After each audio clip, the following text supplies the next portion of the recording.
Welcome back to Season 4 of the Sober Motivation Podcast. Join me, Brad, each week as my guests and I share incredible and powerful sobriety stories. We're here to show sobriety is possible, one story at a time. Let's go! In this episode, I sit down with Jess, who shares her raw and honest sobriety story. Jess opens up about childhood trauma, sexual assault, military service in the Air Force, prescription drug addiction, Ambien misuse, and alcohol dependency, and the moment that nearly ended her life.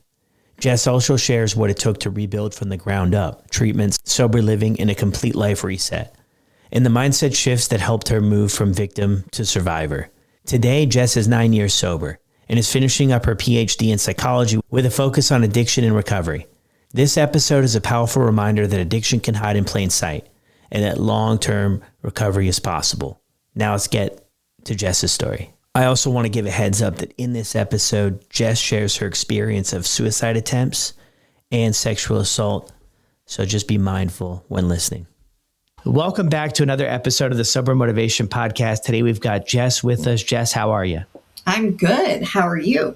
Yes, I'm doing well. I'm excited to jump into your story. And what was it like for you growing up? So growing up, I have a lot of trauma. Which I talk very openly about. I was molested when I was 4 by a Daisy's leader, which is like before Girl Scouts, before Brownies was Daisy's. But my mind blocked it out until I was 15 and I was having like my first sexual experience. And then all of a sudden I had all these memories come back to me. And I remember like asking my parents, like, hey, was there this guy around with like red hair? And I was wearing like a blue smock thing and they showed me pictures. And so that's when I realized that like that trauma actually happened to me. Then when I was 10, my mom and dad separated for a little while. And while they were separated, my uncle had come to stay with us and he was a heroin addict and he would cause physical violence to my mom and to his girlfriend at the time. And it was very chaotic. And then my mom actually attempted suicide at that time. And I was like the only one home and I didn't realize she was attempting suicide. I just thought she was really sick. And then when my dad couldn't get a hold of her, he came to check on her and she went into the bathroom and had slit her wrists and had attempted suicide. So that was all very traumatic for me. It was very chaotic in my house growing up.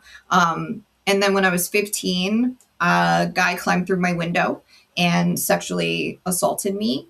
And when we called the police didn't come to they didn't do any fingerprints or anything like that. They just they asked me, are you sure you weren't just caught making out with your boyfriend? So this starts to cement something in my mind that it's just something that's supposed to happen to me.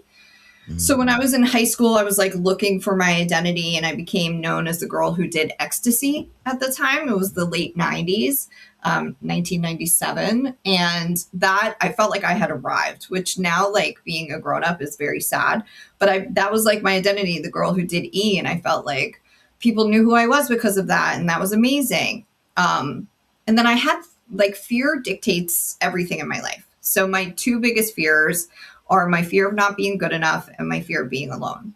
So because I was scared of getting rejected from college, I never even applied to college. So I knew that I wasn't going to leave or really do anything. So there was nothing really going for me at the time. So I was partying a lot. It wasn't super crazy, but, doing keg stands, blacking out.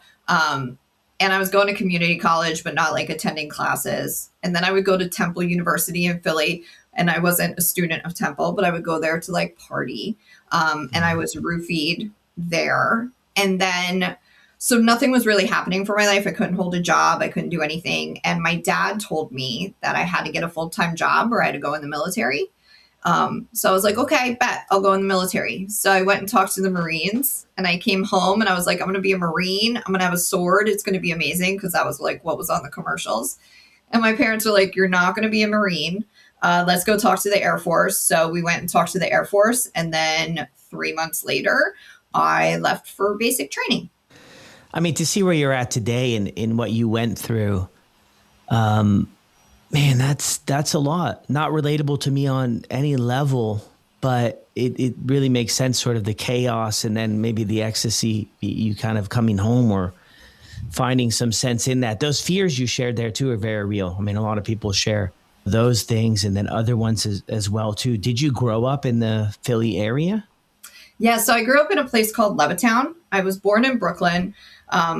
My parents still consider themselves from Brooklyn, even though they haven't lived there in like 40 years. But Yeah. I consider myself from Levittown. So I am a diehard Philadelphia Eagles fan.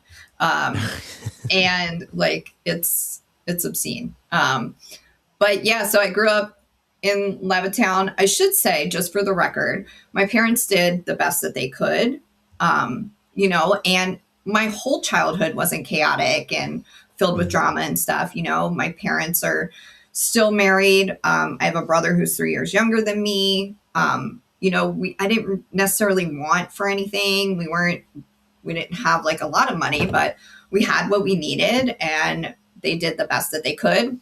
But when I was newly sober, if you would have asked me or had me talk about my family, it would have been a different story. Right. So, like, the Yeah. farther removed I am from the chaotic lifestyle I was living, the more clear the past becomes. Um, and I'm also a mom of like grown-ups, and I know I just tried to do the best that I could. So I want to make sure that I say that for the record, that they did the best that they could. Yeah, thank you for that too. And a lot of people that come on the show, there's different ways people kind of grow up, and some are exposed to substance use, some aren't, and still in one way or another can find themselves struggling with it, which is always interesting because you seem to see a lot of heavy traumatic stories on intervention or everything with growing up, but it really doesn't discriminate about who can be affected. Any early childhood memories? Like, you went through a lot of stuff. Did you get any support either for any of this stuff that you went through? So I went to therapy after the assault happened in my house. And I remember, so people not taking me very seriously. Um, and that was very difficult for me. And it wasn't something that was like talked about a lot. The stuff that happened to me when I was 4, um, nobody talked about. Like, I went to my parents, I asked them about it, I told my mom what happened. I don't think my dad ever really accepted what had happened or believed what had happened. It wasn't something we ever talked about as a family. After the assault happened in my house, I can't remember us ever talking about it as a family either. Still to this Yeah. day. So it was, I got outside support, but I just never really felt seen or heard. Yeah. That's gotta be really heavy to try to figure out at that age, or at any age, really. Yeah, I think Especially, you just get used to like burying it. yeah. So you build up this wall around you, like, yes, that happened, but now what? Because I can't do anything to change it or to fix it. So Yeah. that actually happened to me in the military too. Um, and this was something I didn't talk about until just a couple of years ago. Like, nobody in my life knew that this had happened because I enlisted in 2000. So before 9/11 and all of that. And nobody was really talking about sexual assault in the military during the early 2000s. It's become like a very open issue now, but in the early 2000s, nobody talked about it. So I was stationed in England, and my husband was deployed, and I was like partying at the club, which, if you're going to be an alcoholic, there's no greater place to go than in the military because that's like very accepted. You're like partying until 2 in the morning, you sleep for a couple hours, and then you go do PT in the morning. But there was one night where somebody had followed me home, and I lived right off base, and they viciously beat me and viciously sexually assaulted me and raped me. And I never told anybody about it. I took leave until like the outside healed up a little bit.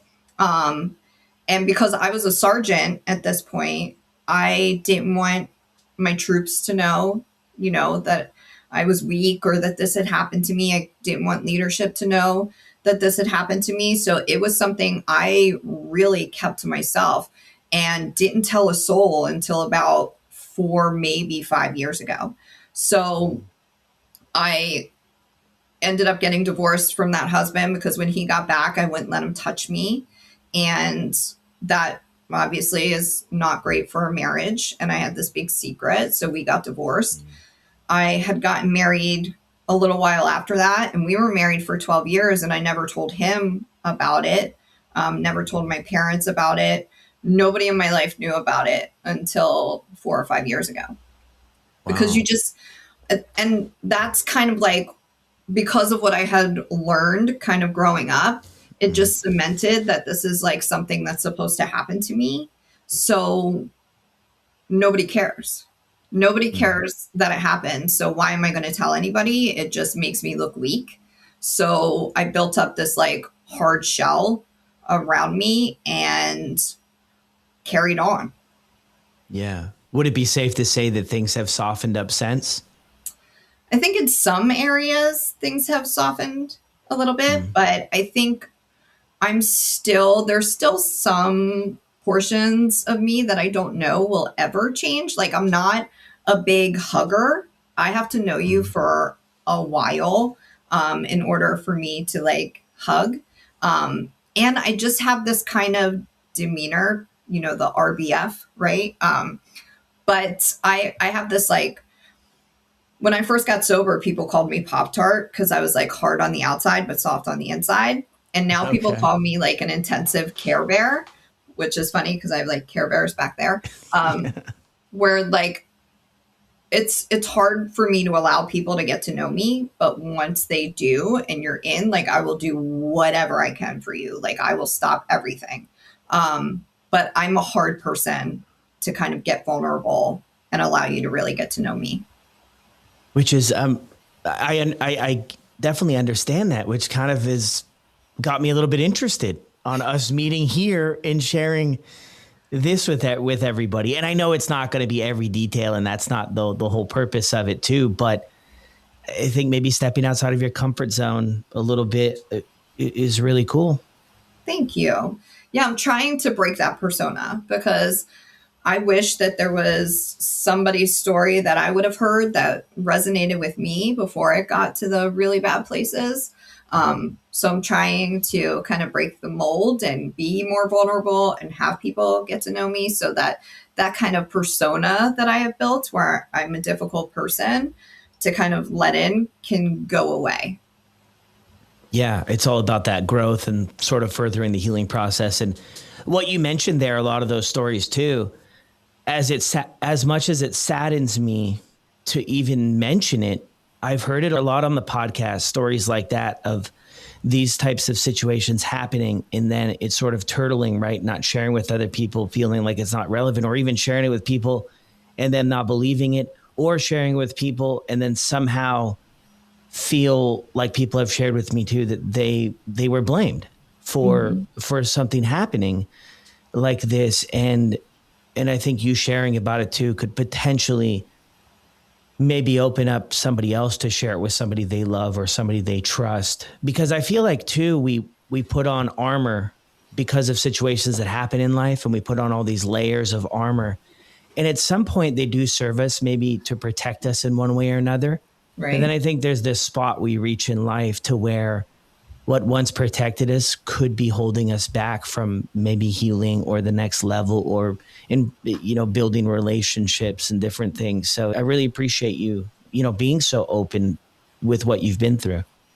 Thanks. I think it's a lot like, so I wasn't born this way, right? I was made this way. I was like forged in the fire, as corny as like that is.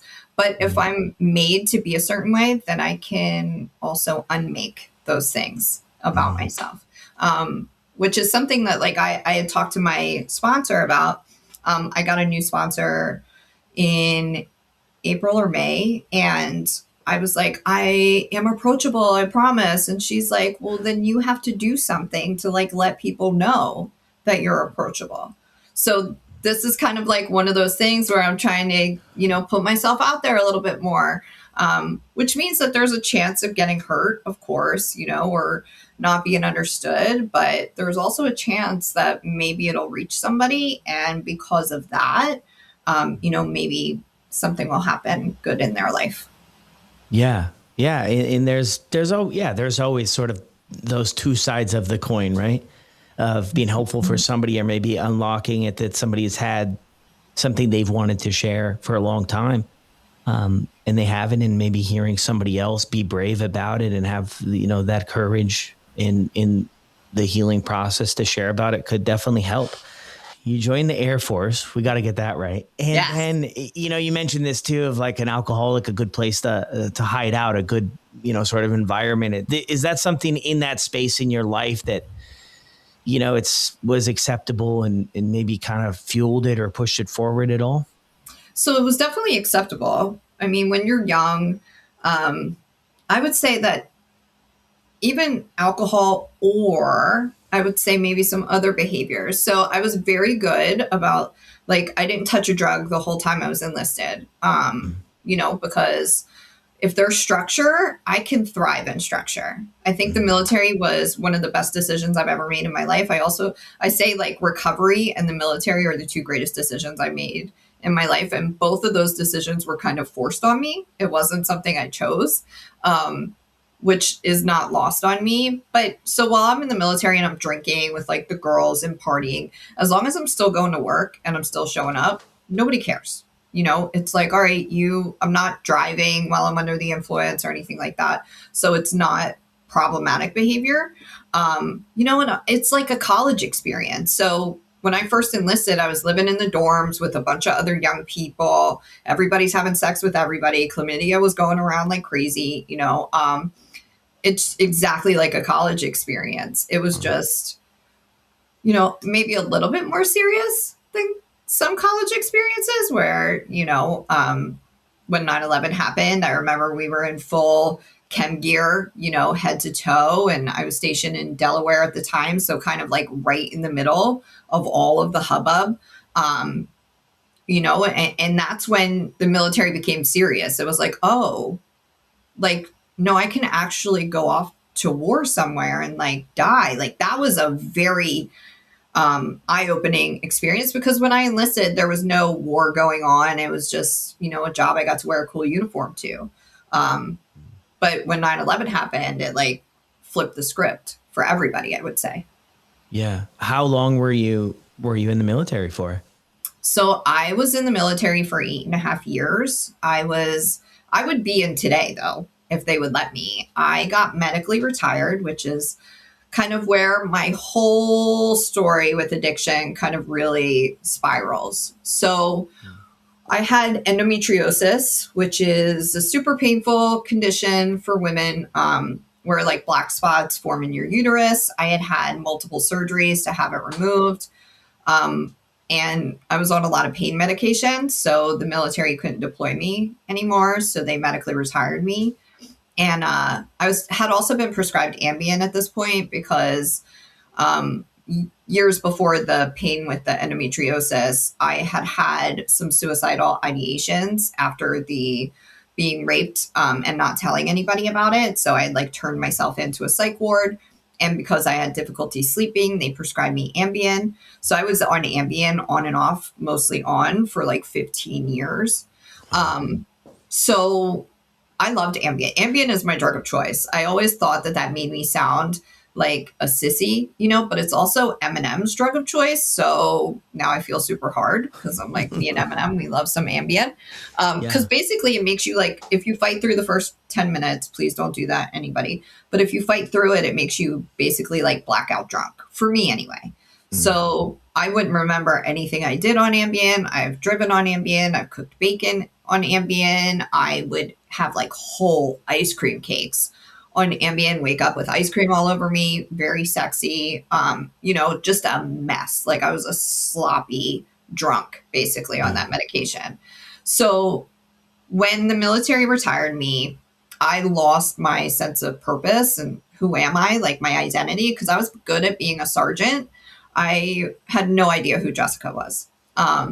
So I wasn't one of those chicks growing up who was like, oh, I just want to be a mom and like scrapbook and all of those things. And like, that was not who I was. I am a tomboy. Like I said, I love the Eagles. I like to watch UFC.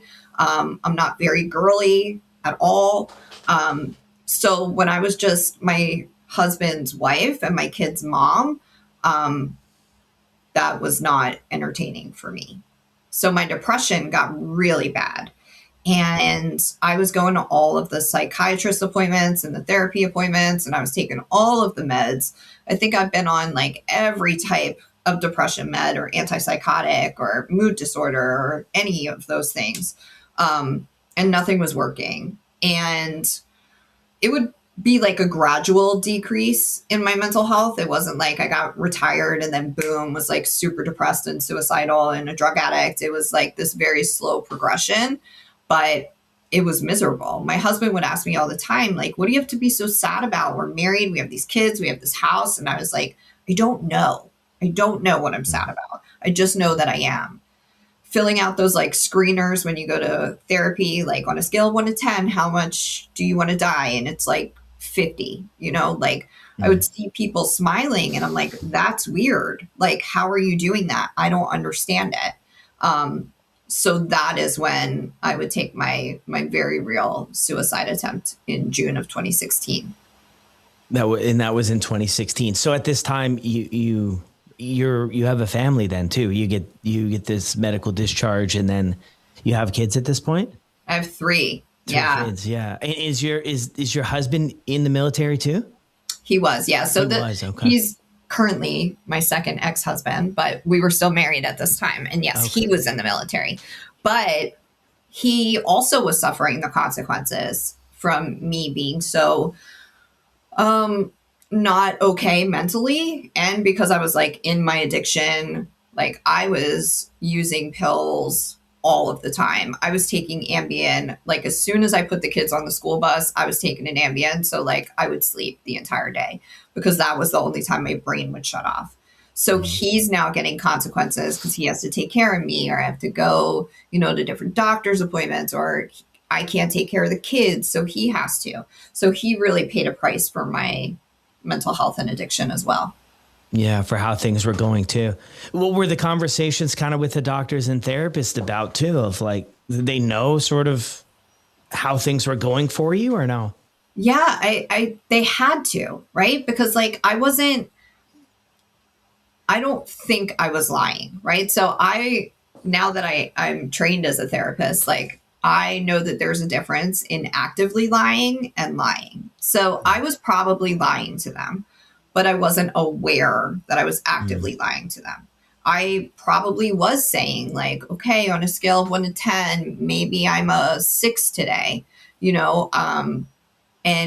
but they knew the medication wasn't working because my meds kept getting upped or they kept trying different combinations. So they were trying their best to help me too. It was just nothing. But they didn't know about my drug addiction. I will be very clear about that. They did not know about that part. They did know my mental health wasn't getting better, but I don't think that they knew why my mental health wasn't getting better. Yeah, that there was maybe another piece of the puzzle too. Right. Yeah, I mean, we only know what we know at certain times, right? Like we look back and hindsight's 2020 and say, oh, now I can kind of see things differently. But at that time, that makes so much sense that you're telling them what you're aware of, because hearing all of this, you can kind of wonder too, if there's anybody else picking up on it too, but they only know what you're sharing and they believe they're helping and doing the best. But there was this other side of things, this other addiction or other stuff you were consuming too. The Ambien is an interesting thing too, because I can't recall anybody that they've shared anyway, that they've had a struggle like that with Ambien, but it's definitely a really real thing. For sure. Sleeping medication for sure. Yeah. Ambien, I always say, is the love of my life. And then opiates, strong number 2. And then when you combine them together, forget about it. Like you're off the rails. And what about drinking? I mean, is that in your life at all or no? Yeah. So if I run out of my Ambien early, which I do because I abuse it, of course, I want those same effects. So then I'm taking bottles of NyQuil to the head, or I'm just outright drinking. I was raised knowing that my maternal grandparents were alcoholics. So it was very much like ingrained in me, we don't drink, we don't drink, we don't drink. You can have this problem. So I think subconsciously in my mind, I was like, well, I'm not drinking like that. So, but I became a drug addict instead. And I couldn't like see the correlation between the two. So alcohol was always there because it was way more accessible than the opiates or the Ambien to me. It was really difficult to find ways to buy Ambien off the street.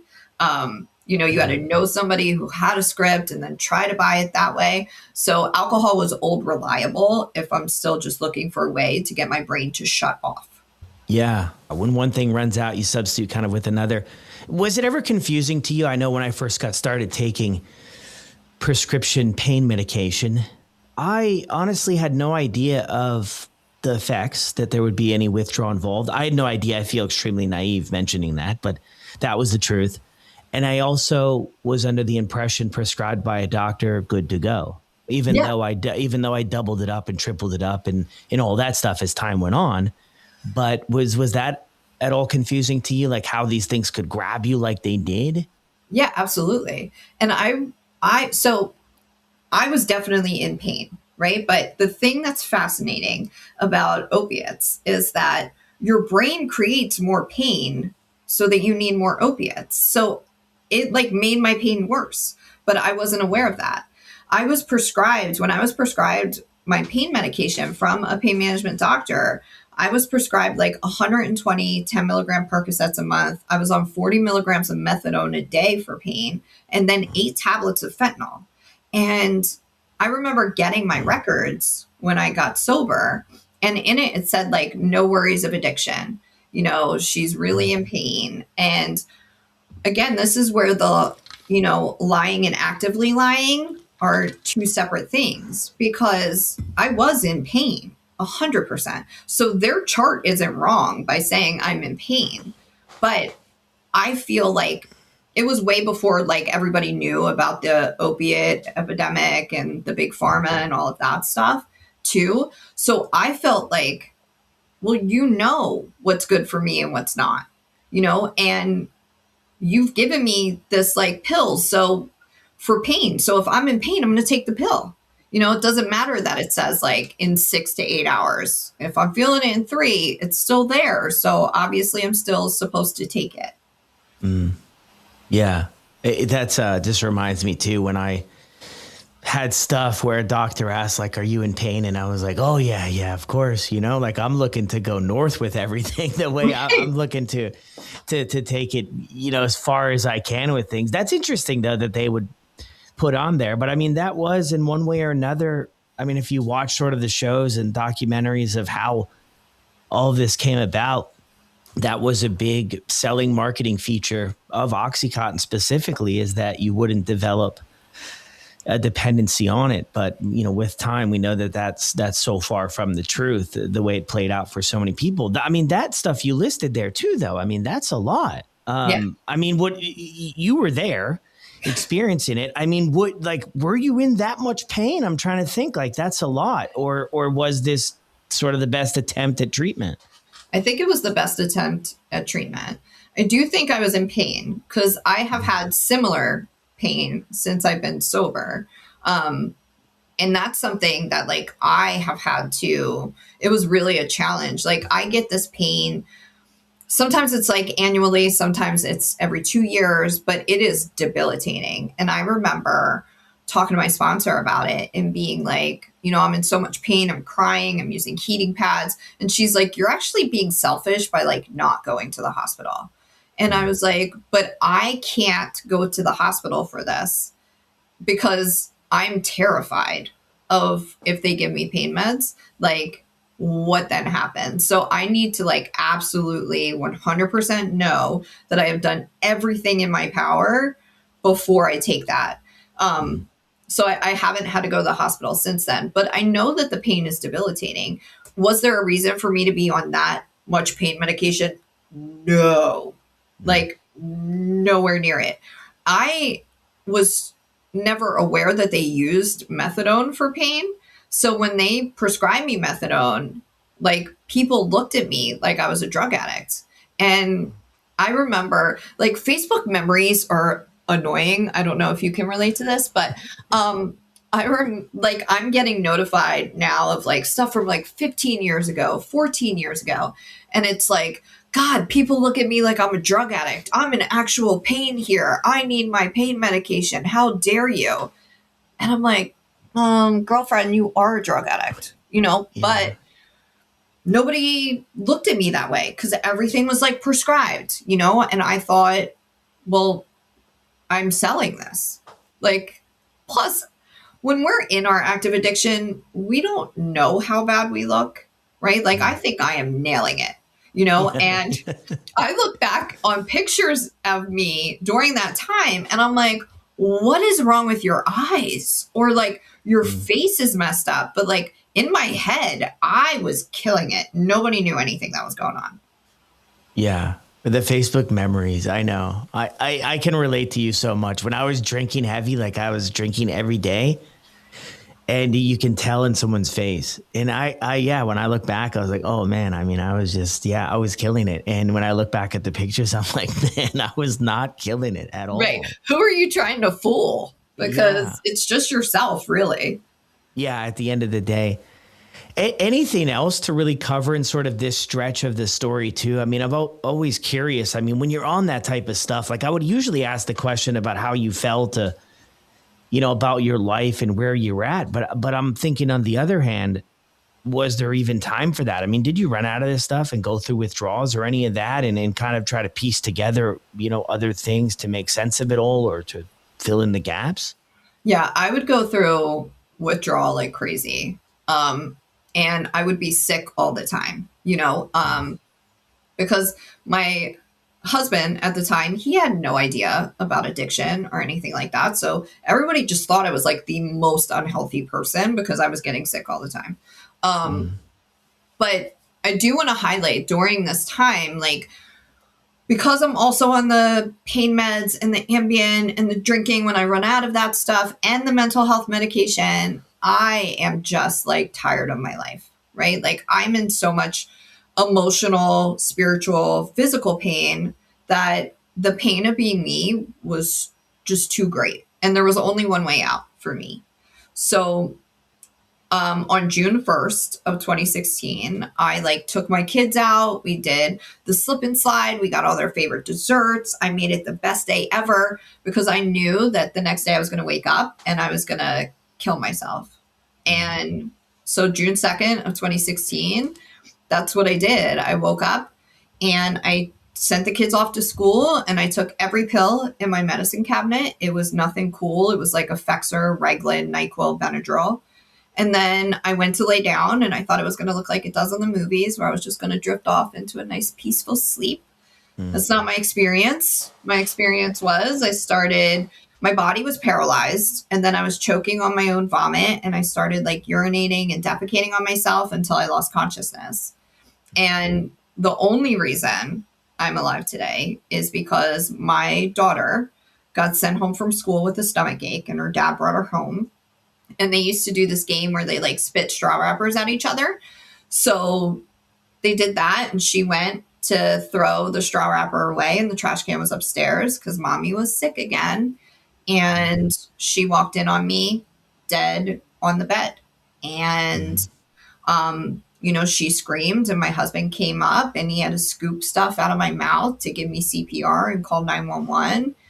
And, I was in a coma on a ventilator. I have a picture of me on a ventilator that I like to keep very present with me.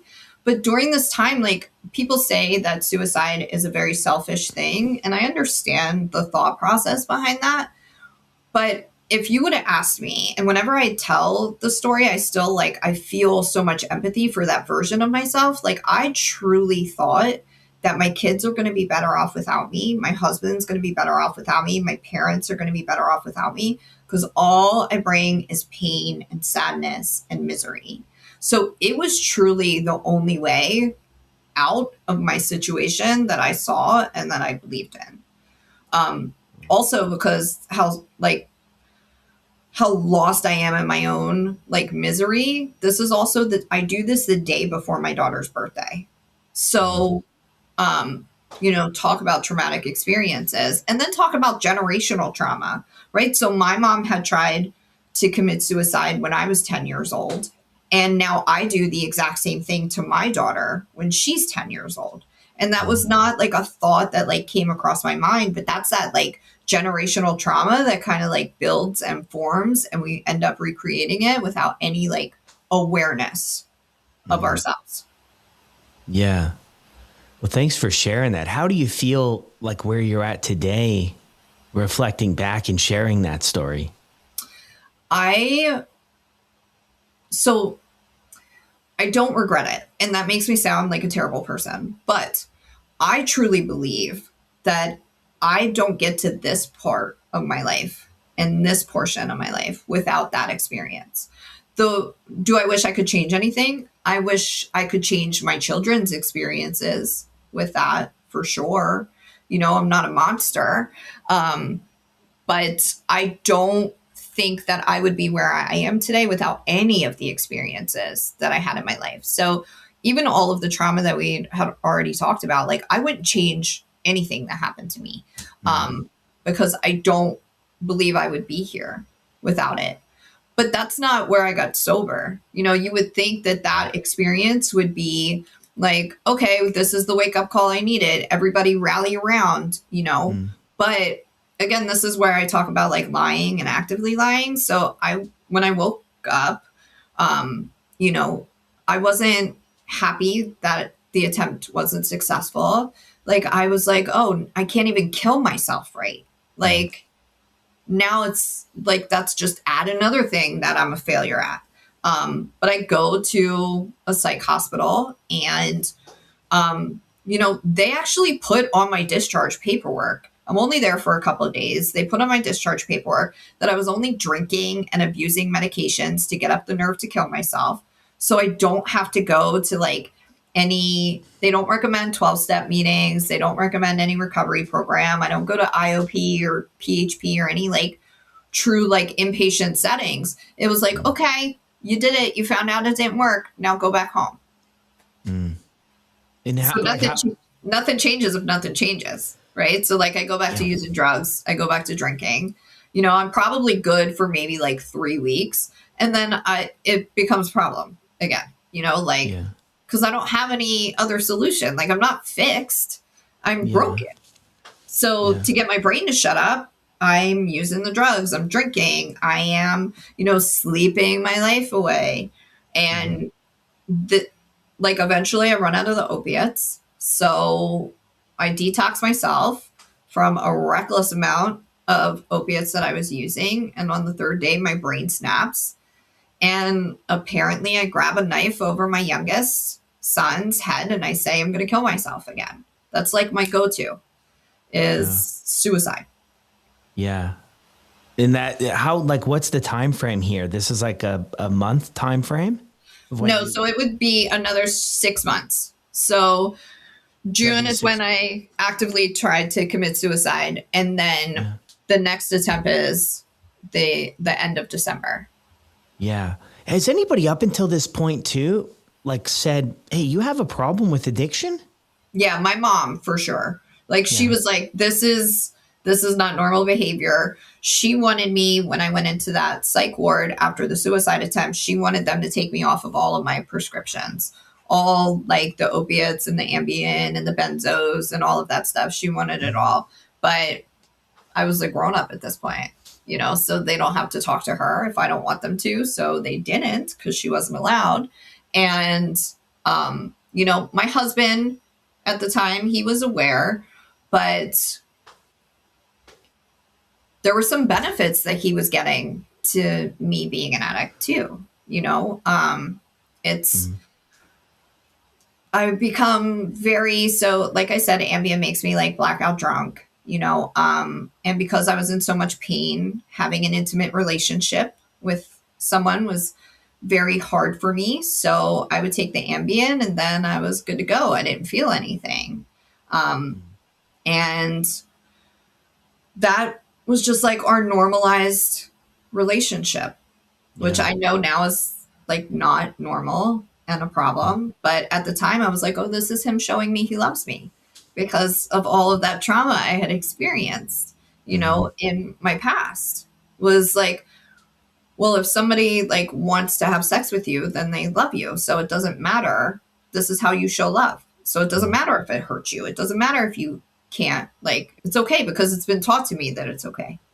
Yeah. Did you have any friends in the picture that was like, hey, what's going on here? Or no? No, it was, I wasn't a party like addict or an alcoholic. I was like a Mm-hmm. very isolated, very sad, very like lonely person because at this time too, I didn't think I was a person who was like worthy of friendships. So I had some friends that I had since high school and we would catch up like once every couple of months.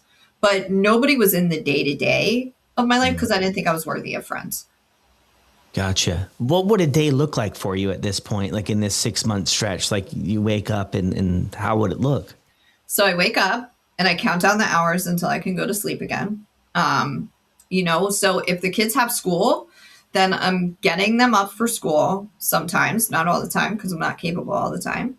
I'm rushing them out the door. At this point, I know how long it takes for the Ambien to kick in. So I'm taking it before they even leave the house because I know within 30 minutes they're going to be gone. And then like I'm free to just like sleep throughout the day. And that's what would happen. And then they would come home from school and I would do homework with them maybe sometimes, not all the time. And they would be in my way. Like I would be counting down the hours until it was like, all right, when is bath time done or dance or hockey or whatever, and my husband had to take up a lot of the slack for that because I just wasn't able to be present because if I wasn't under the influence, then I was withdrawing, right? Or sick, as we like to call it. Because we never said, like, I was never like, oh, I'm in withdrawal right now. It was just like, oh, I don't know why I'm sick again. Yeah. So I wasn't a very reliable parent. Yeah. And then you grab the knife, supposedly, right? You had mentioned there you're grabbing the knife. Where do you go from there? I mean, even up until this point too, have you, like, that's kind of the thing I was mentioning earlier too, how I can see in this situation you're in, even though now we can see it clear as day, right? But at the time, you're getting these prescriptions written, you're meeting with people, you're going to psychiatrists, you're seeing a therapist, you're doing all of this stuff. Things in your life aren't improving. You're not feeling happy or these other goals that you might have. To connect the dots of like everything's being prescribed, well, I have a serious addiction. That can be that little bit of confusing spot. So you hadn't really considered like getting sober necessarily at all. No, it wasn't even a thought that crossed my mind. I wasn't like, I never thought I was anything but sober. If you would have asked me in like the height of my addiction, I would have said, I'm not a drug addict. Like these are all prescribed to me. Or even if I'm abusing it, I think the problem is like when we show addiction in like Hollywood and stuff, right? It's always like people are shooting up or like they're on the street and they're homeless or, people don't look like stay-at-home moms who are, abusing their prescriptions or drinking, while the kids are at school. So I didn't look like what I thought a typical addict looked like. So therefore I'm not an addict, Sure, maybe I'm abusing my medications, but I'm not as bad as what they're showing. Yeah. That makes so much sense. Yeah. Getting sober? No, wasn't even a thought that crossed my mind. Yeah. Which makes sense too, because if you don't see yourself as struggling with addiction or substance use disorder or anything like that, it's like, well, what is there to get sober from? And like you're quote unquote sober this whole time. You're just maybe bending the rules, slightly in some way or another. But yeah, it's not like, everything else you see here or there. I mean, I think that can keep us going, all in our own ways, right? Because John down the street or Joe over there or Sally over there, I mean, come on, they've got a serious problem. Look at their life. It's falling apart. And mine isn't maybe outwardly falling apart like that, but you had that really serious internal struggle to where you have ended up in these two really serious situations. And Yeah. then you're, And I knew like something knew I was an addict, right? Because I would watch shows like The Wire and they were showing people shooting up. And I was like, I could never do heroin because I know with absolute certainty that I would love it. So when I was in my addiction, like I'm aware that I'm going to fall in love with something. So therefore I can never try it because I knew that that would never get me back. Little did I know that I was like using the same as heroin, but it was just more expensive. yeah, true. What was all of the medication doing for you kind of when you look back? So the stuff I was abusing, right? I have no idea what the antidepressants were doing for me. Like I couldn't tell you, but I would say that I'm a downer girl and I like to sleep my life away. I think that was very helpful for me in my, you know, mental health struggle. I think drugs kept me alive for a much longer time than if I was not using drugs. I think if I was not using drugs, I would have attempted suicide much earlier. So I think that they just got my brain to be quiet and they made me feel like I was good enough in that moment, or at least shut off the parts of my brain that like made me feel like I wasn't good enough. Because like I said, I was a tomboy, right? So never very girly. And my mom is like super girly, pink, loves like all girl stuff, right? And I was never that daughter for her. My husband would say to me, my previous husband would say to me, you know, nobody wants to be married to a dude. And he says he was joking, but I took it as like serious because there was already that insecurity within me. I wasn't the type of mom who like carried snacks in her purse or like had wet wipes. I don't even carry a purse. Like it's unheard of to me. So like I knew all of the things that I wasn't, and the drugs and the alcohol shut that part of my brain off where I could just be, I could just exist. And that's what I was doing, was just existing. Yeah. Thanks for sharing that too. It makes a lot of sense too. Like that's like trying to find a sense of belonging, maybe, you know, I think that's one of the big reasons why I got started on things too, is because I didn't feel that ever growing up. Like the world didn't make sense to me. I was like just sort of on the outside of things, and substances did that part too, shut off the fact that maybe I didn't belong or couldn't find that, but also helped me a little bit different than your journey there, but it helped me find a sense of belonging, even though it was disastrous, but I could connect with other people, drinking, partying, and all of that stuff. So this last incident, I mean, where do you go from there? Does this bring upon thoughts or the idea of sobriety and things have to change or no? So this is where everything kind of changes. I have to go to another psych ward, of course. But this time I was there for a much longer period of time. So I was there for like 19 days. And while I was there, my husband and my mom came to visit me, and they told me that I had to go to treatment or I was going to be homeless. So this is just like the military, where I wasn't really provided an option. It was like, you have to go in the military or get a full-time job. And I went into the military. This was like the same scenario. If you present me with options with, I have to go to treatment or I'm going to be homeless, I'm going to go to treatment 100% of the time because I don't think I'll homeless well.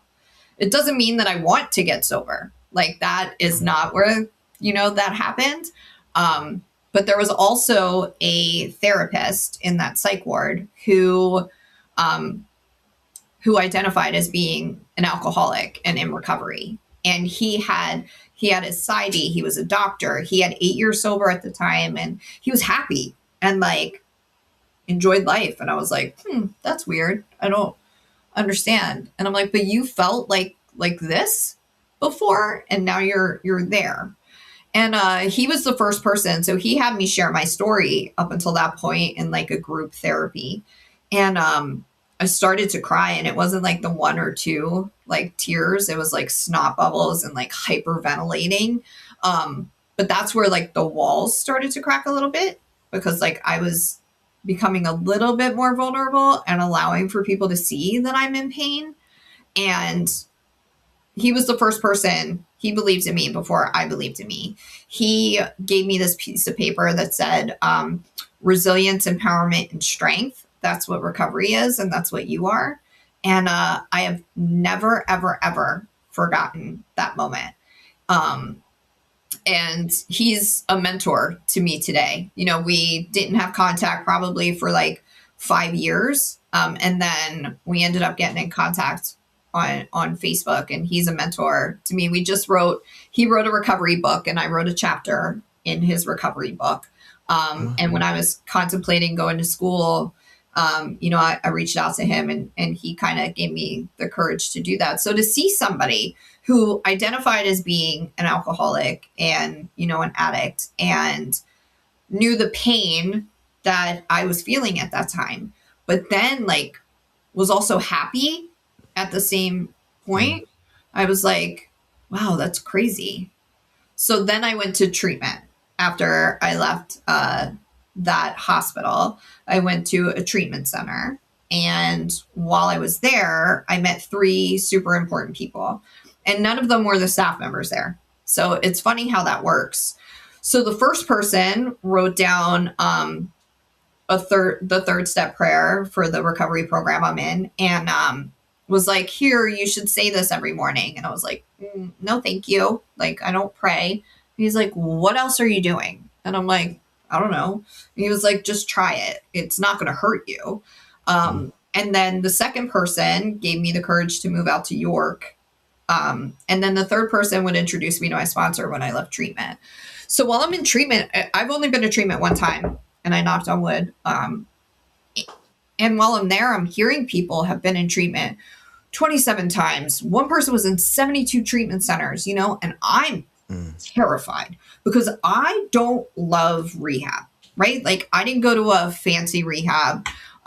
You know, I went where we were allowed like one pillow, and you had to put your sweatshirt underneath your pillow to make a second pillow. And like, it was not a super enjoyable experience for me. So 12-step people started coming in and sharing their stories, and they say all the corny things, right? Like, the one thing you have to change is everything, and then people, places, and things. And they started talking about recovery houses. And by this point, I had been in rehab for 10 days, and I was in the psych ward for 19. So I'm right around the 30-day mark. And this is where like I start to think like, okay, maybe I do want to try this, right? Because I know that what I'm doing before is not working. So now I start listening to the speakers who come in, and then, you know, I had a family session with the therapist and my husband, and I told my husband I wanted to go to a recovery house. And he said, if I went to a recovery house, then our marriage would be over. And I made the decision to go to the recovery house anyway. So my marriage ended. I was married for 12 years. My marriage ended while I was in treatment. I didn't have custody of my kids while I was in treatment. I lost custody of them. My family didn't support me moving and going to a recovery house, because I also knew that I had to be removed from the situation, right? So I needed a geographical change. Not everybody needs that, but I needed it. So I moved 2 hours away from Levittown to York, Pennsylvania, which Levittown has great recovery too, but it just wouldn't have been great for me. I'm like certain of that. When I moved out to York and I went to a recovery house, nobody supported me. Like, I had nothing to my name. I had like a 400 credit score, like whatever the lowest you can get, like that's what I had. And I lost everything, you know? But to me, what I'm really grateful for is what I like about a geographical relocation is that nobody in York knows me as anything but this sober version of myself. So have I made mistakes in sobriety? Absolutely. Nobody does sobriety perfectly. I don't care who you are. But I haven't used in York, and I haven't drank in York. So I built whatever type of life I wanted for myself. It was like a fresh start. But that doesn't mean it was without pain. You know, my parents would tell me all the time that I was being a piece of crap mom. Like, what type of mom chooses to leave her kids? Everybody thought I should go back to my husband and that I should go back to my children. But there's zero doubt in me that if I would have went home, I would be dead. Like it's not like a 98% certainty. It's like 100%. If I would have went back into the same life that I was living, I would have killed myself. I was incapable of getting sober there and being sober there. And it's not because of them. Like, it is not because of my ex-husband. It is not because of my children. It's not because of my parents. It is purely because of who I was in that situation. Mm-hmm. Yeah. Well, thanks for sharing all of that too. I see that as a pretty common trend too, as you go to rehab for 30 days and then it's like, okay, great work. And then people drop right back into where they were, and 30 days to heal everything is just a lot to ask, if not close to impossible. And then you go back into the same place and everybody's operating the same way. Like, the reality is, the day you get out, I mean, life picks up to wherever it left off, so that is a lot though. I mean, you get into this, right? You're making obviously the best decision for your life, but you're losing things along the way of, the people are saying, hey, maybe this isn't the right thing. I mean, good on you. Good on you for doing the best you could in that spot and saying, hey, like, the way I'm doing it is not working. I don't know if this other way is going to work, but I think it's going to give me a better shot to, make things work. How long were you in sort of this is a sober living that you went into then, right? Where you live with other people and, have some programming, attend meetings. And how long were you there for? So I was in a sober living environment. So we call them recovery houses out here, and then you can go to a sober house. So I did both of those. I was in the recovery house for a couple months and then the sober house for about a year. So I lived there until me and my boyfriend ended up getting our own apartment. So I was in some place where I could get tested weekly, or whenever they wanted to.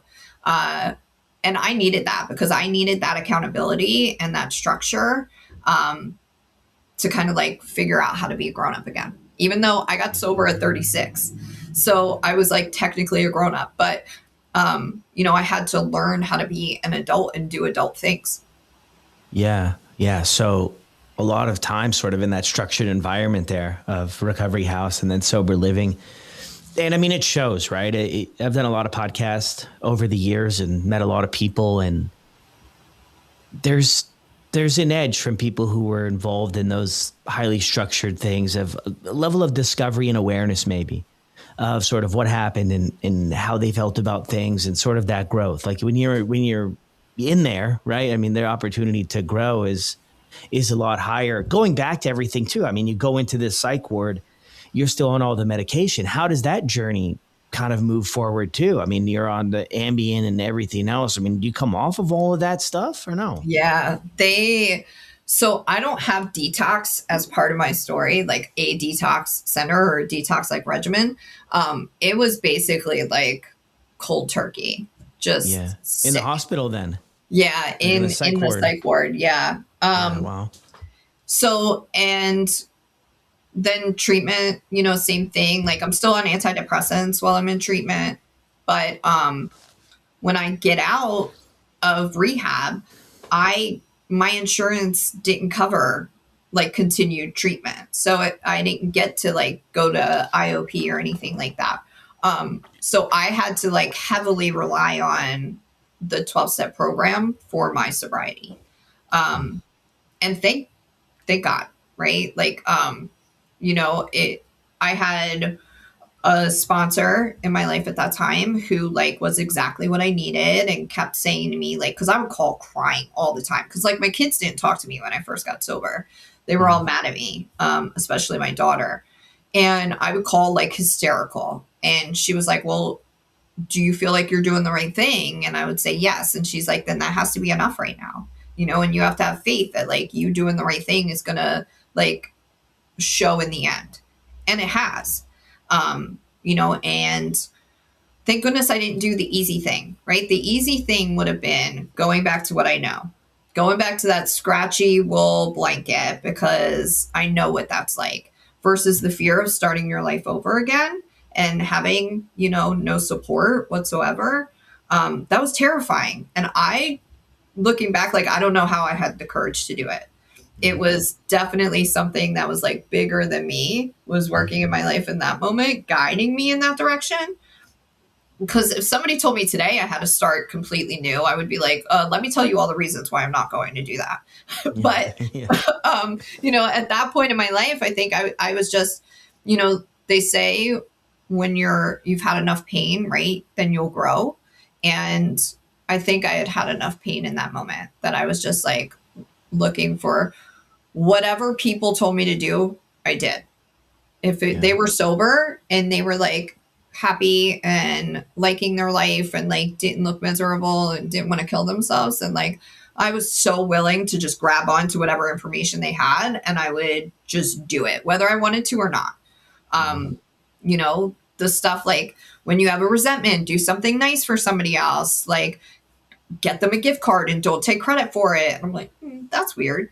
But I would do it because the alternative is like, I'm going to drink and I'm going to die. Like, no, thank you. So like, I'll Mhm. buy the $10 gift card, whether I want to or not. Like, I'm just at this point, like, I just want to be teachable, just remain teachable. Yeah.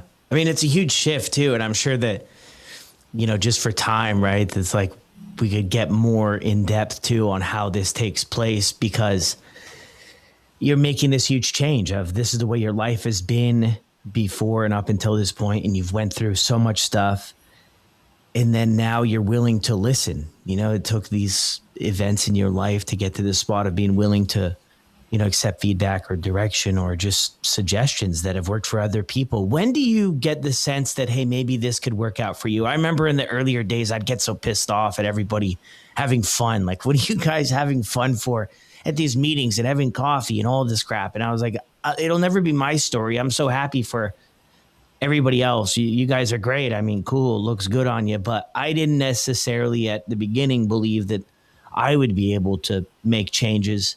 Was there a time or place, or was it just gradually that you're like, okay, maybe I can make something of this and feel some joy in my life again? Yeah, I think it was a gradual thing. My first sponsor says that she saw it like right away, that I was like super willing. And she was like, if this chick remains willing like she is now, like she's gonna get it and she's gonna like stick around. I don't think I felt that internally. But I think it was probably at like 6 months or so where I was like, I haven't wanted to kill myself in a couple of months. That's weird. That's a new feeling to not have. So that's when like I started to realize like, oh, this really is working. Like something is changing in me. Because then I started gaining friendships and I started doing stuff that was like having fun, and my kids started talking to me again, and I started to get things like back a little bit, and gain things that like I had never had. But there was one particular instance where like everything started to shift for me. There was a situation with a guy that I was seeing, and I was unhappy, and I went to my sponsor and she was like, you need to come over. So I went over and she was like, are you the whatever girl? And I was like, no. And she's like, so when are you going to stop being what you think everybody else wants you to be and just be the woman that you're meant to be? Mm. And I was like, wow. Like, and that hit. And that's where I say, like, everything shifted. Because up until that point, like, I was like a chameleon because I just wanted you to like me. So if you like this type of music, then I'll like it. If you like these movies, I'll like it. If you only want to, be whatevering with me, or you want to see other people or whatever, cool, because I want you to like me. But in that moment, like everything shifted. And I live my life like that to this day, almost 9 years later, where I'm just going to be the woman that I'm meant to be. And the right people will stay in my life. The right jobs will stay in my life. The right partner will stay in my life. But I'm not willing to accept anything less. I'm not going to change me so that it benefits you or so that you'll like me. Yeah, that's so powerful. That is so powerful. And that was kind of sprung on from that conversation you had there, from this relationship you mentioned you were in. Yeah. And things shifted. You started like picking absolutely yourself. Yeah. Because you have to, like, the thing is, everybody talks about loving yourself, right? Like, love yourself, learn to love yourself. in order to get to love yourself, you have to learn to like yourself first. So like I needed to figure out like, what are the things about me that I like so that I can like fall in like with myself, just like a relationship. You don't fall in love with somebody immediately. So like fall in like with yourself, and then like that will eventually grow into love, hopefully. You know, Yeah. where today I still, when people say they don't care if people like them or not, I never believe them. I'm like, that's always the person who cares the most in the room. Because I still want people to like me. It's just the difference today is I'm not going to change myself if you don't. I still want to be Yeah. liked, but I like me and I love me. And that was something that recovery gave me that I didn't have before. Yeah. That I like the way you put that too, like the steps to get there, right? Because you do hear that a lot. Like you can't give away something you don't have when it comes to love, and you got to love yourself, but it takes time, and there's definitely different steps to get there. How are things now with your kids? So things are great. My kids now are 26, 20, and 18. You know, so they're all grown. My kids are super proud of my recovery. And I've been able to show up for them in like different ways where I wouldn't have been able to previously. My daughter and I probably are actually almost the closest, I would say, like in different ways. The one that I created the most kind of trauma for is kind of the one I'm closest to today. But she came and lived with us, me and my current husband. We were just boyfriend and girlfriend at the time, but she said she wanted to live with us when she was going into ninth grade. So we like bought a house, and then she came and lived with us. And then my youngest came and lived with us, but then decided to go live with his dad. But now he currently lives with us, the 18-year-old. So I have a good relationship with all of them. I'm very open about recovery.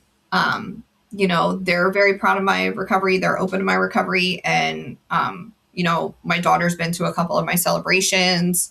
My oldest says that, you know, I'm the strongest person that he knows because of everything that I've been through. This year is actually going to be the first year when I celebrate at the end of this month, where my youngest will come to my celebration. So that will be a unique experience to see how he takes it at that time. Yeah. Wow. That's incredible. Yeah. On the 28th, right? Yes. The 28th of December, I will have 9 years. 9 years. Wow. Great job. I mean, from everything you've been through and you shared, I mean, I'm sitting here curiously wondering what's inspired you to share everything that you've been through, to come from that place where you were with the walls being up, not wanting to share, not being able to share, to this place where you're so open and honest about the journey you've been on. So I started working in treatment when I was a year sober. And that kind of gave me the passion that I had while I was in the military, where I felt like I was doing something that was bigger than me. Working in treatment was the same way for me. So I started as like a detox technician, like making sure people were breathing, searching bags. And then I went to school because I knew I wanted to be a counselor. So I graduated with my bachelor's. 4 years to the day of my suicide attempt in June of 2016. 4 years to the day later, I graduated with my bachelor's degree and then continued school and went on to my master's. And so I have been almost every job you can work in treatment. You know, I've been a case manager, a counselor, a therapist, and now I am almost done with my PhD. I have about 5 months left, where my PhD will be in psychology with a specialization in substance use and addictive behaviors. And I think that the more you talk about your story, the more it has a chance to impact somebody else. And when I was a therapist, I was very open and honest about my recovery and my story and all of that. And years later, it's so interesting to me when somebody like sends me a Facebook message and they're like, hey, I just want you to know I'm celebrating 3 years today. Like, you were a part of my story. And I always think back to that first doctor that I had in the second psych hospital, who was one of us, and he shared about being one of us. And that is what gave me the hope to like get better. Right. Mm-hmm. So the more I talk about my story, the more we can change like what the face of an addict looks like. My daughter, when she was in her senior year, she was a cheerleader and they had to tell like some secret about themselves. So she shared that her parent was in recovery. And her cheerleading coach, who had known me for 4 years, came up to me and was like, "Oh my God, I had no idea your ex was a drug addict." And I'm like, "What are you talking about?" And she's like, "Well, Brooklyn said that a parent of hers was in recovery." And I was like, "Yeah, that's me." And she was like, "What?" She was like, "I would have never assumed that." And I'm like, "There's your sign, right? Like, we look like everybody, right? Drug addicts and alcoholics, we look like everybody. We're judges, lawyers, doctors, nurses, therapists. It doesn't discriminate. So the more we can break that stigma too, I think the greater the world can be. Yeah, that is beautiful. Good reason to share. I mean, the impact that doctor had on your life and now going out there. And I'm sure it's happened a bunch of times for you throughout the years of working with people, right? And working in treatment. And, I used to work like 7 years ago. I did it probably for 7 years as a case manager. I worked with kids up here in Canada. And it's tough work. It is really tough work to do, right? I was under the assumption when I was going to college that everybody that showed up at the treatment center was interested in the program and they would stick around for it to be completed. And one of my earliest mentors, sort of while I worked there, as I was wondering and trying to piece all this together about why a lot of people anyway weren't interested in really doing a whole heck of a lot. And he had kind of broken it down for me of a seed planter. Mm-hmm. In a lot of ways, he said, you're going to be a seed planter. A lot of these guys that come here and girls that come here are not going to stay sober after here. But your job here is to plant some seeds, and then hopefully throughout their life, they'll get watered. And in one day, things will make sense for them. But I thought going into it, like, oh, man, we're going to really turn some battleships around here. And it wasn't always the case. Of course, sometimes it was. But, yeah, it was interesting. And you have that experience, too. I mean, what's on the horizon for you? What's your vision to do with all of this? So I am so focused on school right now that like 5 months is like the light at the end of the tunnel to have my PhD, which is like hilarious because I got like an 800 on my SATs. Like I'm not like a naturally smart person.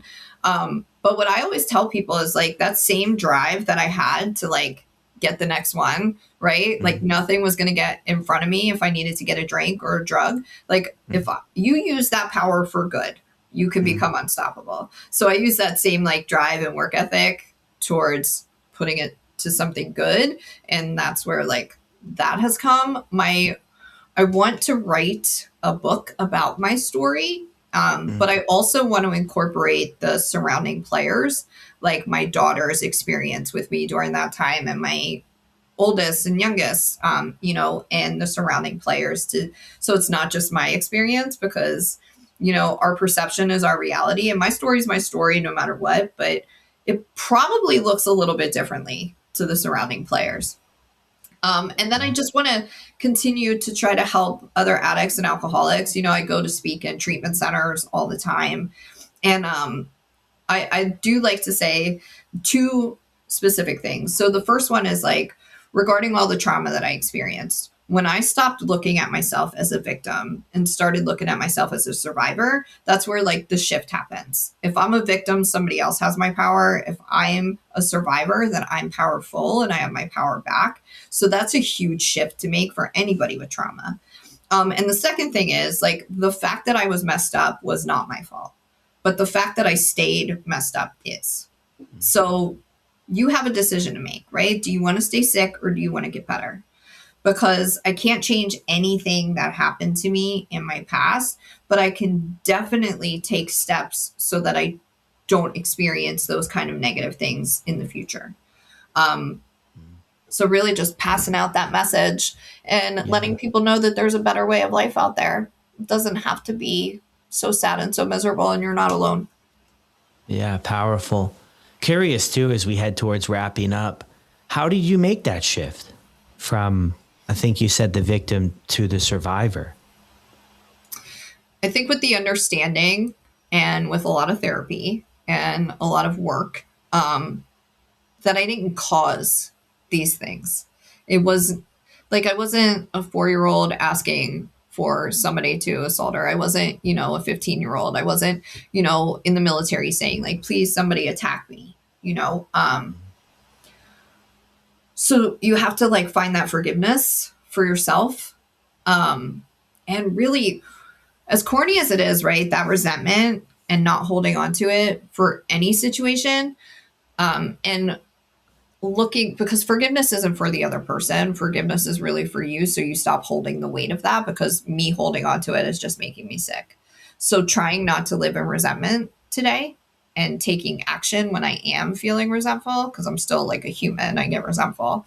But what am I willing to do in order to not sit in that anymore?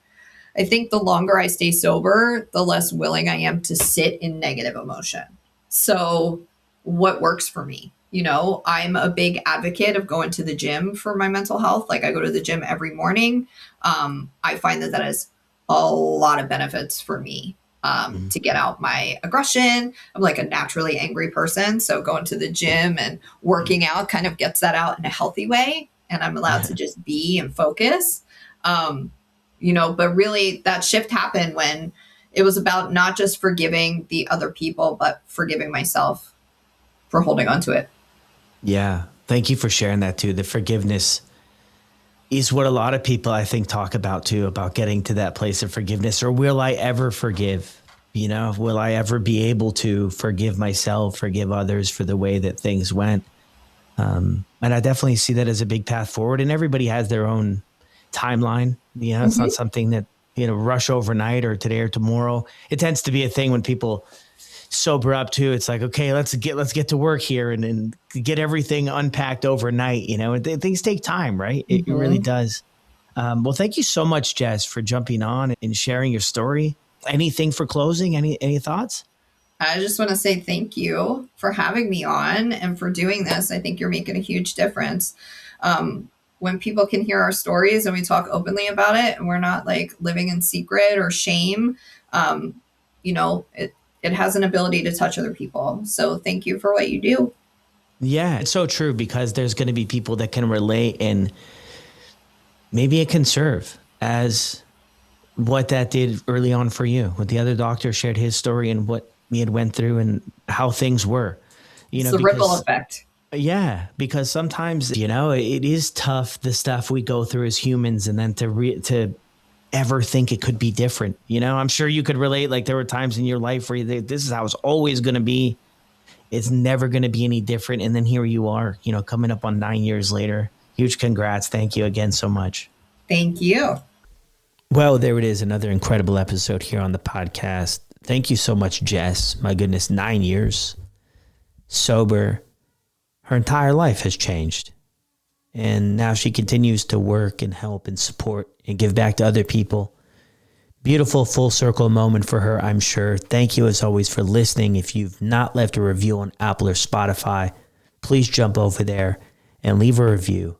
And I'll see you on the next one.